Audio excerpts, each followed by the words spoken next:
Hi, I'm Patricia, and I'm 54 years old. Some people might call me ordinary, but my sister-in-law thinks I'm privileged and don't understand what it's like for most people. Let me explain why. My husband Robert is also 54, and we both have full-time jobs. We don't have kids, so my sister-in-law thinks we're lucky because we live in a nice area. Our neighborhood is close to downtown Boston and Chinatown, plus it's easy to get around with the subway nearby. The house we live in used to belong to my grandfather, then my parents, and now us. When they passed away, we left our apartment and moved in here. So my sister-in-law is 46 years old, which is 8 years younger than me. She often comes to visit us without her husband and their 12-year-old child.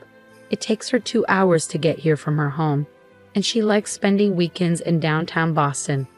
My husband, Robert, is her older brother, and he remembers her being born when he was still in elementary school. Apparently, she was a cute baby, and their parents spoiled her because she came along later in their lives. Despite all this, I just can't seem to like her. She always makes snide remarks about my life, saying things like, "You've had it easy growing up in a nice place like this, haven't you?" Her favorite phrase is, "I grew up in the countryside where there was nothing fun to do, while you must have had a cozy, carefree life." It's pretty clear she doesn't think highly of me. But despite her attitude, she enjoys visiting downtown and Chinatown and always shows up at our place without bringing anything. When I ask her about it, she says, "Even if I brought something from the countryside, you'd probably make fun of it." She keeps going on about how convenient it is for us to live without a car in the city, while people like her from rural areas spend a lot on gas. Whenever I try to defend myself, saying that her area must be nice too, she accuses me of being sarcastic. She insists that living in a city where everything is within walking distance and there's good public transportation means I don't know any real struggles. It's frustrating because when I mention that I mostly stay home working during the day, she twists my words, claiming that I'm just bragging about living near tourist spots. It makes me wonder, who's the one being sarcastic here? Sometimes my sister-in-law's words can be pretty harsh, and I complain to Robert about it. But he just brushes it off, saying, "Oh, that's just how she is. She's very direct." Amidst all this, I heard that my sister-in-law is planning to build a house. So during one of her visits, I asked her where she planned to build it. She replied, "Obviously, near where I live now, Patricia. Unlike you, I had to buy the land. I didn't inherit any property like you did, so I can't afford to live in such a nice area. It must be nice being rich." That really got to me, so I asked her how I should have asked without being offensive. She just laughed and told me maybe I should just stay quiet because everything I say seems to offend her anyway. After that, she completely ignored me and I felt left out of the conversations. Even though she still comes over, she doesn't say a word to me anymore. But she keeps visiting even more often than before, and Robert doesn't seem to mind. I asked him why she ignores me when she's here, and he said, "I told you, Patricia, that's just how she is. You don't have to talk to her either. She leaves her husband and child at home when she visits, so we don't have to entertain them either. You don't have to go out of your way for her, but still." One day, she went out to Chinatown, came back, used the bathroom, and went straight to bed without saying a word. The next morning, she ate the breakfast I had made without even a thank you and left. I started feeling like our place had turned into a hotel. Am I supposed to be her cook, maid, and hotel manager? It feels like she should be buying a season pass at this point. 3 months later, she visited us again. Today, she planned to explore the town. But that evening, she spent a long time talking with Robert. She stayed the night and left the next day. But Robert was excited and showed me a bunch of pictures. "Hey, look at this. It's the house my sister built. Oh, her house is all built now. You're going to love this." He showed me a picture of a pristine white building. Indeed, it looked newly built and was very pretty. "Isn't this amazing?" Robert enthusiastically showed me another picture. I tilted my head, puzzled. At first glance, it looked like a garage, but from looking at the mop in the picture, I could tell it wasn't big enough to fit a car. "Who is that?" "That's right. Isn't it amazing?" Robert exclaimed proudly and then shouted out, "It's a garage for a motorcycle, and it's custom made. My Harley can fit in here." What? I was completely stunned. Wait, so you're saying this is your sister's house, right? I couldn't quite wrap my head around it. And you've been talking about swapping houses? Caught off guard by this unexpected response and development, I was shocked. I dropped the plate that I was holding. She's been saying that she likes this house's location for a while now, and I've been saying that I don't like how old this house is since it's been passed down from your family for generations, Robert explained. So she suggested, well, how about I build a new house here, and we swap houses? So I had her build a special motorcycle garage there so I can park my Harley. Wait, huh? What? I was taken aback. He never discussed any of this with me. I don't want to leave this house. It's not like I have any particular feelings about her house. Actually, I can't even process it all yet. Robert started to get irritated, perhaps because he didn't expect my objection. As far as I'm concerned, his reaction was unexpected. What are you hesitating for? My sister and I have been discussing this for a while. So what? I was never included in any of those discussions. You guys have been ignoring me this whole time. Hey, think about this. It's a really good offer. Plus, there's a garage where I can keep my motorcycle. Wait, what about me? Well, you enjoy watching suspenseful shows, right? They have a TV in their house too. Robert really loves his motorcycle. His Harley Davidson means a lot to him. As for me, I don't have many hobbies, but if I had to choose one, I like watching suspenseful shows like CSI or Columbo on Netflix. But what about my commute? Your bus and train journey will only be a little longer, that's all.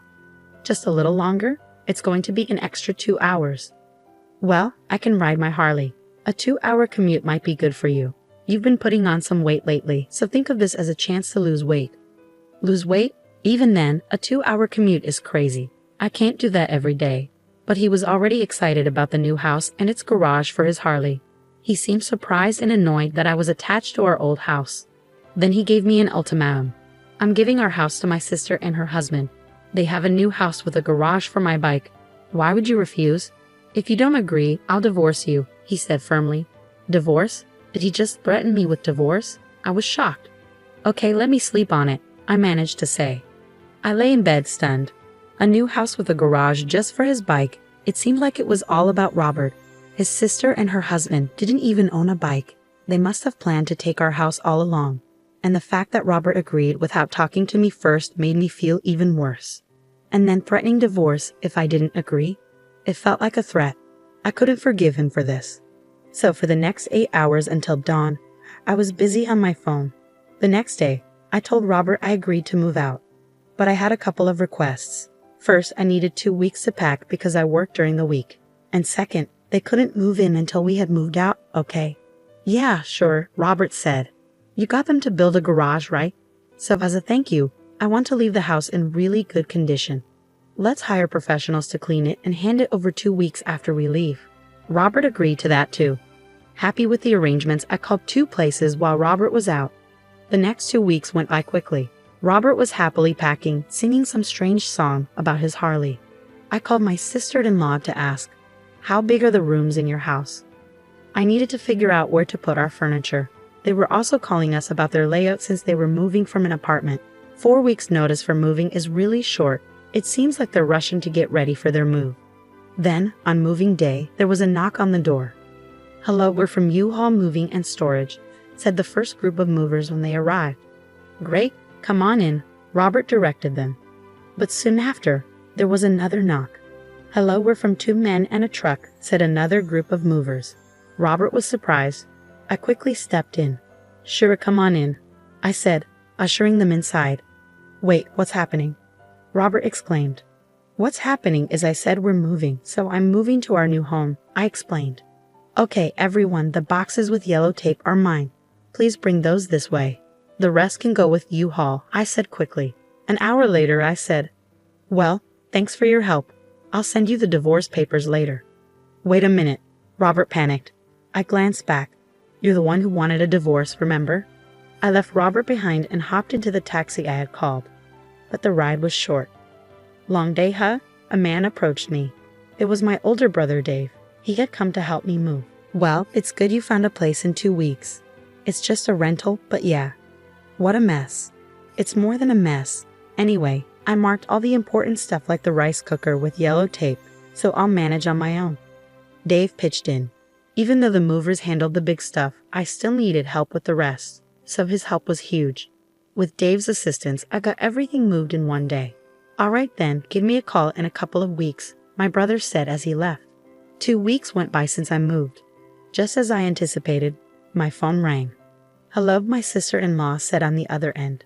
What's happening? I stayed silent, just listening. The house is gone. I tried not to laugh and looked down. It was hard not being able to speak. It's just an empty lot now. Why aren't you saying anything? You told me to keep quiet, remember? I replied. My sister-in-law screamed loudly, and I couldn't help but burst out laughing. It turns out my sister-in-law and Robert are in on it together. Then Robert got on the phone.